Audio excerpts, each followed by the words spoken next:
que agora o Vasco tá voando. Próximo. Pá. Documento, por favor. Ah. Obrigado. Não vai rolar, não. Ué, por quê? Bom, vocês até podem entrar, mas só mediante o pagamento de uma taxa de R$183. Que isso, cara? Não, você tá achando que é quem?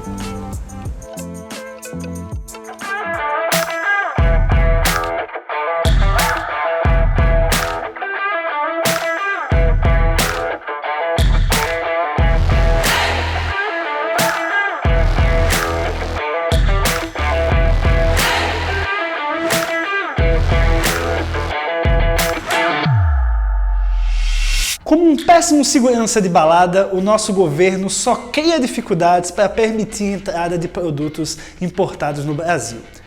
Durante a pandemia da Covid-19, aprendemos muito sobre a importância da ciência na vida da população. Afinal, o que seria da nossa vida hoje sem os esforços dos cientistas para estudar e desenvolver não só uma, mas diversas vacinas? Apesar disso, adivinha quem não aprendeu nada? Ele mesmo, o Estado. As altas taxas e a burocracia necessária para importar equipamentos afetam pesquisadores das mais diversas áreas de um modo particular. Além disso, os cientistas frequentemente precisam de materiais sensíveis, submetidos a algumas regulações sanitárias importantes, mas também a regulações excessivas, arbitrárias e completamente desnecessárias. Vê só a diferença. Enquanto no Chile o tempo gasto com burocracias relacionadas à importação é em média 340 horas, no Brasil gasta-se mais de 1000 horas. Um número acima de países da região como México e Colômbia e muito acima da média da América Latina. Não só o tempo, mas o custo das importações também bate recorde no Brasil.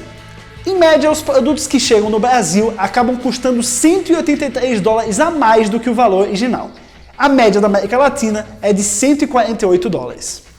Um dos entraves para se fazer ciência no Brasil é a enorme burocracia para conseguir insumos, materiais estrangeiros, né? Muitas vezes você tem uma pesquisa andando no Brasil que tem um prazo muito curto, os materiais são sensíveis e aí a burocracia para conseguir mais materiais e outros insumos e outras tecnologias acaba atravancando e muitas vezes essa pesquisa acaba sendo em vão, né? Porque ela se estraga, você não consegue dar andamento.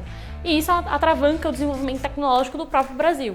Então, para melhorar essa questão da ciência, né, para facilitar a vida dos nossos pesquisadores e fazer com que eles não saiam do Brasil, a gente precisa diminuir essa burocracia.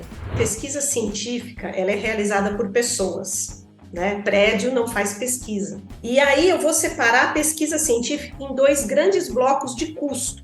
Porque para fazer ciência na saúde, seja nas áreas até básicas de matemática, engenharias, precisa-se de recurso. Então eu vou separar isso em dois grandes blocos, que são as despesas fixas, vou chamar assim, e as despesas variáveis.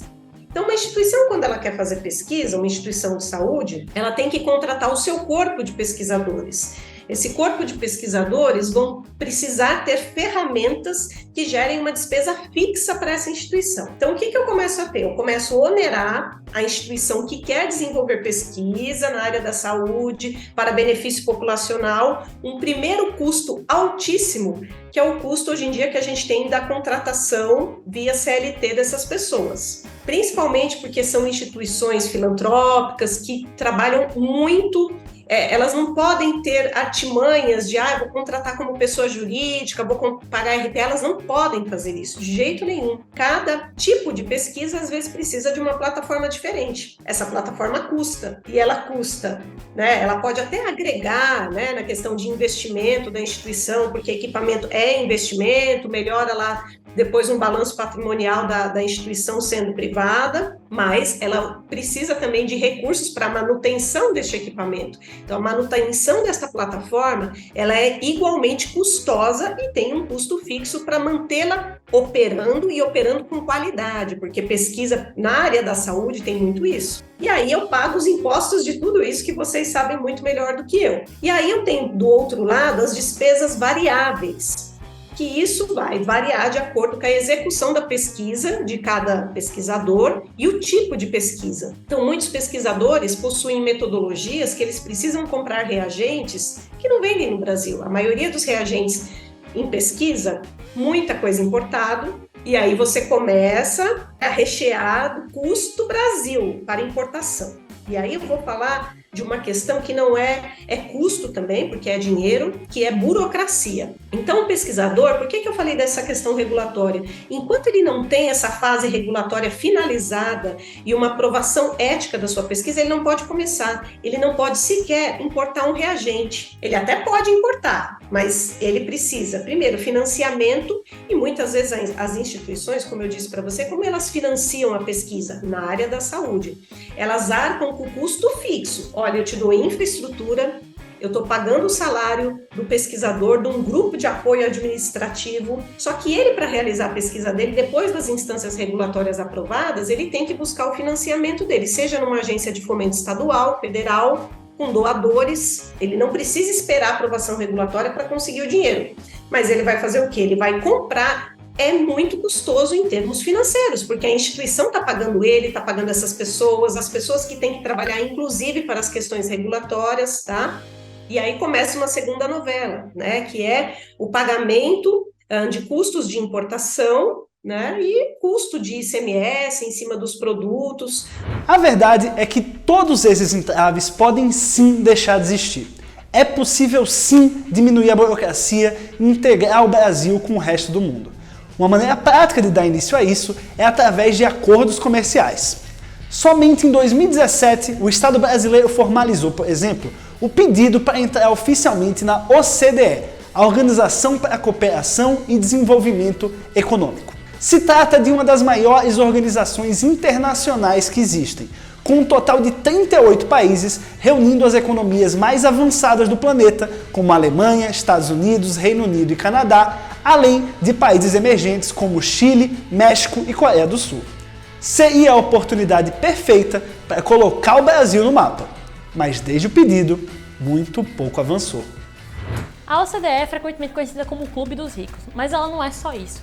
A OCDE normaliza uma série de trâmites burocráticos para facilitar a vida das populações dos países, ou seja, é muito mais fácil você abrir um negócio, é muito mais fácil você pedir um formulário, importar produtos, o comércio também é mais facilitado. Aderir à OCDE não é só fazer parte desse grupo, é também adotar uma série de medidas que já são provadas eficientes e que são dignas do mundo desenvolvido, né, dos países ricos. Então o Brasil vai se beneficiar muito, né, adotando essas melhores práticas e em especial a pesquisa científica, porque ia reduzir muito a burocracia e a gente tem que estar integrado com os melhores pesquisadores do mundo inteiro. Uma negociação política. Na OCDE não tem nada. Se você não quiser entrar, nenhum país do primeiro mundo fala assim, olha, eu vou te dar uma coisa em troca. O cara fica de fora, porque o benefício é do próprio Brasil. Eu acho que o governo vai querer entrar sim, até para colocar como um prêmio, ou seja, nós conseguimos entrar, foi no governo e tal. Agora, veja bem, não é só uma questão política você entrar, ser convidado, não. Você tem que preencher uma série de parâmetros, são mais de 100 parâmetros, se eu não me engano, né? E o Brasil já preenche os requisitos mínimos, já preencheu melhor os requisitos mínimos, na época que eu comecei a trabalhar não, faltava um pouco ainda, mas o Brasil já preenche esses requisitos mínimos, e para você entrar você não precisa ter 100% deles, tá? Você pode assumir um compromisso com parte dele. Então veja bem, não há mais nenhum óbice técnico, a OCDE não é um órgão de grupos econômicos, né? Então você tem liberdade total. O Brasil não estaria impedido, por exemplo, de manter o Mercosul, incrementar o Mercosul, ou incrementar ou na verdade fazer um acordo com o mercado como o europeu. Não impede. Talvez impeça, talvez algum parâmetro econômico, né? Um certo grau de rigidez tem o Ocidente em relação a alguns parâmetros econômicos, talvez crie um constrangimento, não impedimento, em algum grupo econômico que o Brasil queira participar. Mas não é impeditivo, não acredito que isso atrapalhe, não.